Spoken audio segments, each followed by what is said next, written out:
మత్తయి సువార్త 9వ వచనం 5 నుంచి చదువుకో. ఇదిగో నీ రాజు సాత్వికుడై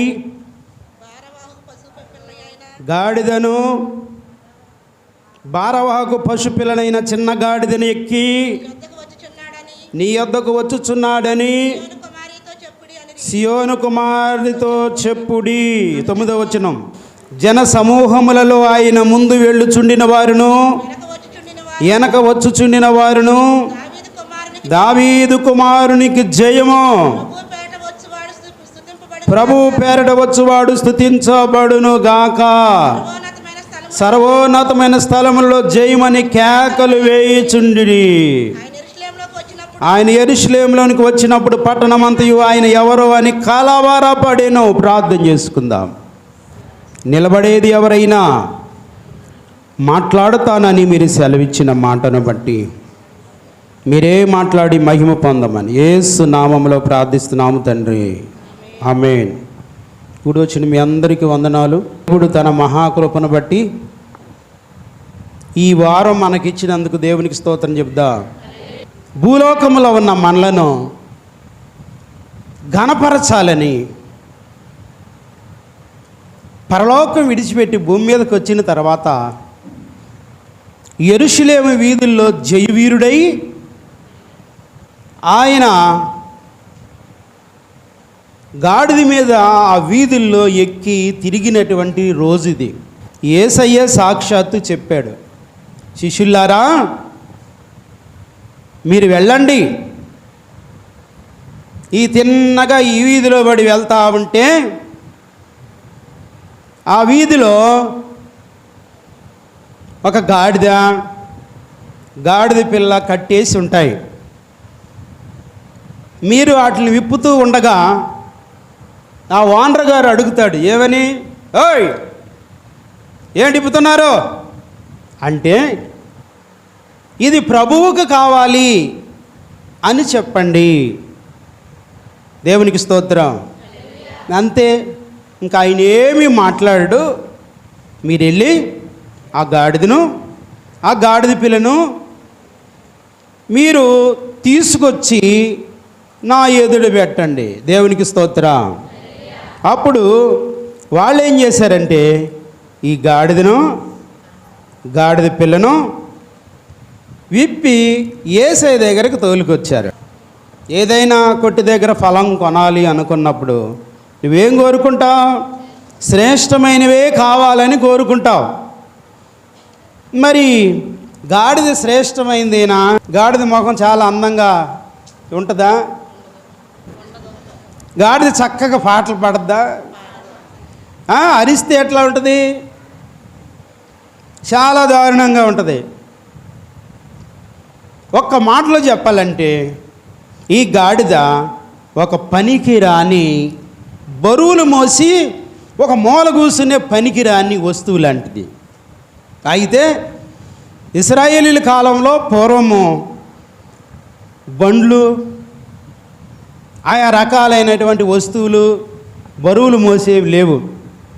ఉంటే కంచరగాడిదలు, లేకపోతే ఒంటెలు, వాటిని లొట్టిపిట్టలు అంటారు, ఒంటెలు. ఇవి సాధనాలుగా వాళ్ళు వాడుకునేవారు.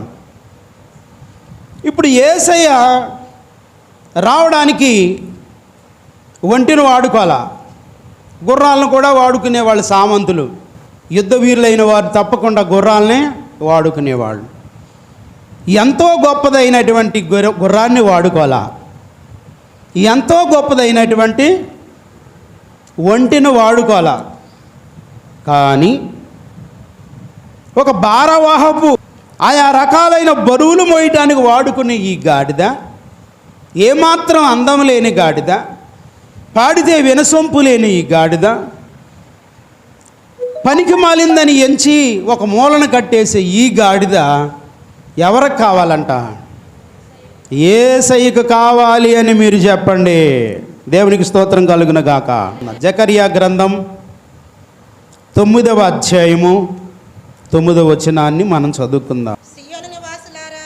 సియోను నివాసులారా బహుగా సంతోషించుడి, యెరూషలేము నివాసులారా, ఉల్లాసముగా ఉండుడి. ఆ నీ రాజు నీతిపరుడును, నీ రాజు నీతిపరుడు, రక్షణ గలవాడును, రక్షణ కలిగిన వాడు, దీనుడనై ఆ గాడిద పిల్లను ఎక్కి నీ వద్దకు వచ్చుచున్నాడు. దేవునికి స్తోత్రం చెప్దాం. ముందుగానే ప్రవచించినట్లు చిన్న ప్రవక్తల్లో ఒకడైన జకర్యా చెప్తున్నాడు. ఈ గాడిద మనుషుడికి సాదృశ్యంగా ఉంది. మత్తయి సువార్త 1:22 చూస్తే ప్రభువు తన ప్రవక్త ద్వారా పలికిన మాట నెరవేరినట్లు ఇదంతయు జరిగెను. చేతులెత్తి దేవునికి స్తోత్రం చెప్దాం. అది పరలోకం నుంచి భూలోకానికి వచ్చే విషయం అయితేనేంటి, కన్యమర్య గర్భాన యేసయ్య పుట్టే విషయం అయితేనేంటి, ఆయన ఈ లోకానికి వచ్చి జరిగించే కార్యాల విషయం అయితేనేంటి, ఆ కార్యాల్లో యేసయ్య ఏవేవి చేస్తాడో అంటూ చెప్పిన ప్రతి ప్రవచనం మరలా పరలోకం వెళ్ళి ఆయన తిరిగి వచ్చేదాకా లేఖన ఆధారంగా జరుగుతున్నాయి. చేతులెత్తి దేవునికి స్తోత్రం చెప్దాం. ప్రవచనాలను బట్టి ఈ లోకానికి వచ్చిన గొప్ప రక్షకుడు. జకర్యా చెప్పిన ప్రవచనం 4 సువార్తల్లో నెరవేర్చబడటం కోసం 4 భక్తులు రాశారు. ముందుగా మత్తయి చెప్తున్నాడు, ఇదిగో నీ రాజు వస్తున్నాడు. మొట్టమొదటిగా ఆయన ఎవరో? సాత్వికుడు. నేను సాత్వికుడును, దేన మనసు గలవాడను గనక మీ మీద నా కాడి ఎత్తుకోండి. ఎక్కడుంది? మత్తయి సువార్త 11:28. ప్రయాసపడి భారం మోసుకున్న సమస్త జనులారా, ఒక్కళ్ళు కాదు, విశ్వాసం ఉంచిన వాళ్ళు ఒక్కలే కాదు, సర్వలోక ప్రజలకు ఇది దేవుని వర్తమానం. ప్రయాసపడి భారం మోసుకొనిచున్న సమస్త జనులారా, నా యొద్దకు రండి, నేను మీకు విశ్రాంతినిస్తాను. చేతులెత్తి దేవుని స్తోత్రం చెప్దాం. ఏమిస్తాడంట ఆయన? విశ్రాంతినిస్తాడు. యోహాను సువార్త 14:27. శాంతి మీకు అనుగ్రహించి వెళ్ళుచున్నాను, నా శాంతినే మీకు అనుగ్రహించుచున్నాను, లోకమిచ్చినట్లుగా నేను మీకు అనుగ్రహించుట లేదు. మీ హృదయములు కలవరపడనీయుకుడి, ఎరవనీయుకుడి. చాలు, దేవునికి స్తోత్రం. లోకమిచ్చే శాంతి ఏంటి? తాత్కాలికమైన శాంతి, తాత్కాలికమైన సమాధానం. ఈయన ఎన్నిక లేని ఒక గాడిదని ఎందుకు ఎక్కుతున్నాడు అంటే, శాంతి లేని ప్రజలను శాంతిపరచడానికి. సాత్వికుడు అంటే ఏ హాని చేయనటువంటి వ్యక్తి. అందుకే ఆయన గురించి బైబిల్లో ఏం చెప్పబడిందో తెలుసా? యెషయా గ్రంథం 53:23 ఎండిన భూమిలో లేత మొక్క వలెను. వింటున్నారా? ఎవరంట ఆయన? ఉందా? చదవండి. యెహోవా బాహువు ఎవనికి బలపరచబడెను, లేత మొక్క వలెను, ఎండిన భూమిలో మొలిచిన మొక్క వలెను, ఎండిన భూమిలో మొలిచిన మొక్క వలెను. అతను మన ఎదుట పెరిగెను, ఆయన మన ఎదుట పెరిగెను. అతనికి స్వరూపమైనను సొగసైనను లేదు. చాలు. ఎట్లా పెరిగాడంట? ఏమైనా ఆదరణ ఉందా? మరి తల్లి గర్భంలో ఉండే దగ్గర నుంచి నిందలో, తల్లిదండ్రులకి నిందలో ఆయన్ని మోయటానికి ఇష్టపడినందుకు భూమి మీదకి వచ్చినప్పుడు ఎవరంట ఆయన? గొప్పవాడు అన్నారా? మత్తయి సువార్త 13:55. ఇతను వడ్లవాని కుమారుడు కాడా? ఇతని తల్లి పేరు మరియ కాదా? యాకోబు, యోసేపు, సీమోను, యూదా అని వారు ఇతని సహోదరులు కారా? ఇతని సోదరీమణులందరూ మనతో కూడా ఉన్నారు కాదా? ఇతనికి ఈ కార్యములని ఎక్కడి నుంచి వచ్చానని చెప్పుకొని ఆయన విషయమే అభ్యంతరపడిరి. ఆపండి. ఆయన గర్భమున మోసినందుకు మరియ తల్లి యోసేపులు అవమానపడ్డారు. ఈయన ఒక మనిషికి పుట్టిన వ్యక్తి దేవుడు ఎట్లా అవుతాడని మాట్లాడారు ఆయన తక్కువ చేసి. ఇక పుట్టినప్పుడు బలహీనుడిగానే చూశాడు. పెళ్లి కాకముందే పుట్టినోడని తెగ అవమానపరిచాడు. ఈయనకు అవసరమా పరలోక దేవునికి ఈ విధమైన అవమానాలు అవసరమా? ఒక్కసారి ఆయన అగ్నినేత్రుడిగా దిగితే చచ్చి ఉండేవాళ్ళు మనుషులు. వేరే రూపంలో పుట్టడానికి అవకాశం లేదు. ఎందుకంటే మనుషుల రూపంలోనే పుట్టాలి మనిషిని రక్షించాలంటే. అలాంటి ఓ అద్భుతమైన పుట్టుక ఆయన పుడితే ఇతని గురించి ఏం మాట్లాడుకుంటున్నారు? అతడు వడ్లవాని కుమారుడు కాదా? ఎవరు కుమారుడంట? నేను సర్వోన్నతుడైన దేవుని కుమారుణ్ణి, నా తండ్రి నన్ను పంపాడు అంటే కాదు. వడ్లవాని కుమారుడు కాదా? మీ తల్లి తండ్రి మాతో ఉన్నారు. జన్మించడానికి ఒక తల్లి కావాలి కాబట్టి మరి తల్లి ఎన్నుకున్నాడు దేవుడు. ఆమె గురించి చెప్పబడిన ఒక మాట, వివాహము కాకమునుపు యోసేపు ఆయన ఎరగలేదు అని రాయబడింది. ఇంకంతకంటే స్టేట్మెంట్ ఏం కావాలి? యోసేపు కూడా అనుమానం వచ్చినప్పుడు ఈమెను రహస్యంగా విడిచిపెట్టాలి అనుకుంటే దేవదూత వచ్చి నీవు ప్రదానం చేసుకున్న మరీ విషయంలో ఏమాత్రం కూడా నువ్వు తప్పుగా ఆలోచన చేయొద్దు, కంగారు పడద్దు. పరిశుద్ధాత్మ వలన ఆమె గర్భవతి అయింది. ఇది ఏ రూపమైన మనిషిని యొక్క సంబంధం కాదు అని స్పష్టం చేసి వెళ్ళిన తర్వాత ఆమెను చేర్చుకున్నాడు.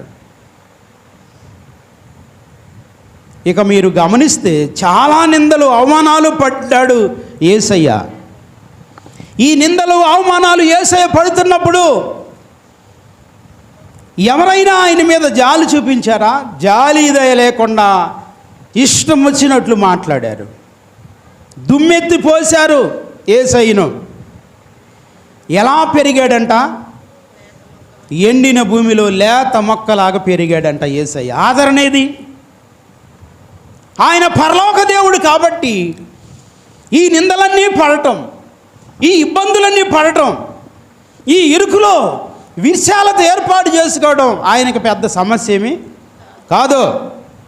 ఎందుకంటే ఆయన ఒక ఆనందం పొందబోతున్నాడంట. దేవునికి స్తోత్రం. పొందబో మహిమ ఎదుట ఇప్పటి కాలపు శ్రమలు ఎన్న తగినవి కావంట. చేతులెత్తి దేవునికి స్తోత్రం చెప్తా. ఇప్పుడు ఏమంటున్నాడంటే పాపాత్ములు తనకు వ్యతిరేకంగా చేసిన తిరస్కారం అంతా ఏం చేశాడంట. అందుకే ఇష్టం వచ్చినట్టు మాట్లాడితే అకారణంగా నిందిస్తూ ఉంటే వాళ్ళు చేతులారా చావకుండా బతికిపోయారు. ఎందుకు ఈ విషయం చెప్తున్నారంటే మన రాజు ఎవరో తెలుసా? గాడిదనెక్కిన ఈ రాజు ఎవరో? సాత్వికుడు. మన దేవుడు ఎవరు చెప్పండి? సంఖ్యాకాండం 12వ అధ్యాయము 3వ వచనం. సంఖ్యాకాండం 12వ అధ్యాయము 3వ వచనం. యెహోవా మాట వినెను. మోషే భూమి మీద ఉన్న వారందరిలో మిక్కిలి సాత్వికుడు. చప్పట్లు కూడా దేవుని స్తోత్రం చెప్దాం. అమ్మ, ఎవరు సాత్వికుడు? నా దేవుడు ఎవరో? నా దేవుడు ఎవరు? సాత్వికుడు. అన్నయ్య గారు, దేవుడు సాత్వికుడు అని ఇంకెవరు భూమి మీద లేరు అంటారా? మోషే గురించి ఏమి రాయబడింది? భూమి మీద మోషే సాత్వికుడు. చేతులైతే దేవునికి స్తోత్రం చెప్తా. అయితే సాత్వికుడిని కూడా రెచ్చగొట్టి, సాత్వికుడిని కూడా టార్చర్ చేసి నరహంతకులను చేసే మనుషులు ఉన్నారు. ఉన్నారా? ఒకసారి యేసయ్య యెరూషలేము దేవాలయంలోకి వెళ్తే గువ్వలు అమ్మేవారు, ఇంకా మేకలు అమ్మేవారు, ఇంకా పావురాలు అమ్మేవారు మందిరం అంతా వ్యాపారం చేస్తున్నారంట. అప్పుడు యేసయ్య వెళ్ళేసరికి మందిరం అంతా ఎట్టుంది? వ్యాపార స్థలంగా ఉంది. నా తండ్రి ఇల్లు దొంగల గుహగా చేస్తున్నారు మీరని వాలాకర్ర తీసుకొని వాళ్ళందరినీ బయటికి నెట్టేసి మొత్తం బలలు తోసేశాడు. సాత్వికుడు సమస్తాన్ని ఓర్చుకుంటాడు, అయితే పనికిమాలిన విషయాన్ని ఓర్చుకోడు. ఈ సంగతి బాగా గుర్తుపెట్టుకోండి. మనం ఓర్చుకోవాలని నువ్వే వ్యభిచారు అంటే అనుకోండి, నువ్వు నిజంగా దొంగోడివే అంటే అనుకోండి. ఇది కాదు. దానిని ఎదుటివాడి మంచితనాన్ని మనం చేతగానితనంగా చూడకూడదు. దైవజనుడిగానే చూడాలి. దైవజనుడిని ఏం చేయకూడదు? ఆయన కూడా రక్త మాంసాలే ఉంటాయి కాబట్టి రెచ్చబెట్టకూడదు. రెచ్చబెడితే నీ దగ్గర ఏమైనా కత్తి ఉందా అన్నయ్య గారు, కర్ర ఉందా, ఏం చేయగలవు అని వచ్చాము. నువ్వు బాగుపడవరా, చచ్చిపోతావు అంటే చచ్చిపోతావు. నోటుగుంట ఒక మాట వస్తే నీతి గలవాడు నోటుగుంట బాధ కలిగి నిన్ను శపిస్తే ఆ రోజు చెట్టు ఇరుగు పడిపోయినట్లుగా జీవితం ఆగమైపోద్ది. అందుకే దైవజనుడు, క్షమించండి నేనని కాదు, నీతి గలవాడు అనే దైవజనుడు జోలికి ఎవరు వెళ్ళకూడదు. ఆ రోజు దేవుని జోలికి వచ్చారు, ఒక్కడు బాగుపడలా. పైగా యేసయ్యను శిలువ మరణానికి అప్పచెప్తూ ఏమన్నారో తెలుసా? ఈ నీతిమంతుడి రక్తం మా మీద మా పిల్లల మీద ఉండేవండి, నువ్వు చేయి గడుక్కుంటున్నావుగా, నువ్వు గడుక్కో అన్నారు. పిలాతు చేయి గడుక్కొని నా వల్ల కాదు, ఈ నీతివంతుడి జోలికి నేను రాను అని చేయి గడుక్కుంటే, అయితే ఆ నీతివంతుడి రక్తం మా మీద మా పిల్లల మీద ఉండే అంటే హిట్లర్ కాలంలో గ్యాస్ ఛాంబర్లో టిప్పుకు 3,000 మందిని గ్యాస్ ఛాంబర్లో పెట్టి గ్యాస్ వదిలితే టిప్పుకు 3,000 మందిని, లక్షల మందిని చంపాడంట. ఎవరో హిట్లర్ కాలంలో. నీరో చక్రవర్తి నియంతగా పరిపాలన చేస్తున్న సమయంలో యూదులందరినీ నరికితే ఏరులై రక్తం పారిందంట. అందుకే చాలా జాగ్రత్తగా ఉండాలి. తప్పుతో నిప్పుతో చెలగాటం ఆడలేమో. నిప్పుతో ఎవడైనా చెలగాటం ఆడితే నిప్పు ఏం చేస్తుంది? కాల్చివేస్తుంది. కనుక ఈ శ్రేష్టమైన వేళ నా దేవుడు సాత్వికుడు, కానీ సాత్వికుడు ఏం చేశాడంటే అన్ని నిందల విషయంలో, బాధల విషయంలో, ప్రజలను రక్షించే విషయంలో సాత్వికుడిగా ఉన్నాడు. కానీ తన పరిశుద్ధతకి డ్యామేజ్ అవుతుంటే ఊరుకోలా, ఖండించాడు, బుద్ధి చెప్పాడు. అయితే ఒక విషయం మాత్రం వాస్తవం, అదేంటంటే నా దేవుడు ఇప్పటికీ సర్వ పాపులను క్షమిస్తూ సర్వలోకాన్ని ఉపద్రవాన్ని నుంచి కాపాడుతూ ఉన్నాడు. చేతులెత్తి దేవునికి స్తోత్రం చెప్దాం. ఇప్పుడు చాలామంది యేసయ్యను మోస్తున్నామని చెప్పుకుంటున్నారు. వీరిలో ఓర్పు చాలా తక్కువగా ఉంటుంది. యేసయ్యను నమ్ముకున్న వారు ఏం చేయాలి అంటే ఓర్పు కలిగిన వారై దీన మనసుతో తగ్గింపుతో మనం జీవించడం నేర్చుకోవాలి. దేవునికి స్తోత్రం కలుగును గాక. ఏ విషయం? సేవకుడైతే మాత్రం నన్ను అంటాడా? అవును, నీ తండ్రి కంటే, నీ తల్లి కంటే, నీ ఆత్మక్షేమం కోరుకొని నువ్వు నరకానికి వెళ్ళిపోకుండా నీ కొరకు ప్రార్థన చేసేవాడు సేవకుడు అంటాడు. బుద్ధి లేకుండా ప్రవర్తిస్తున్నావు, మంచిది కాదు. సేవకుడు గద్దించినప్పుడు అది దేవుని మాటగా భావించి మన ఒళ్ళు దగ్గర పెట్టుకొని సరి చేసుకుంటే దీవించబడుదుముగాక. దేవుడు తన మహిమ కొరకు నిలబెట్టేవారు విషయంలో సేవకుడిని బాధ్యుడిగా పెట్టి కాపలా పెట్టాడు. ఇక నీకు ఒక విషయం చెప్తున్నాను. ఆయన సాత్వికుడయి దేని మీద ఎక్కాడు? సాత్వికుడు. ఆయన ఇంకెవరంట? నీ రాజు సాత్వికుడై గాడిదను, భారవాహు పశుపిల్లను, చిన్న గాడిదను ఎక్కి నీ యొద్దకు వచ్చుచున్నాడు. ఏమెక్కాడు? గాడిదని ఎక్కాడు. ఇప్పుడు ఆ గాడిదకి ఏం క్వాలిటీస్ ఉన్నాయి? ఒక బరువు మోయటం తప్ప దానికి ఏమీ లేదు.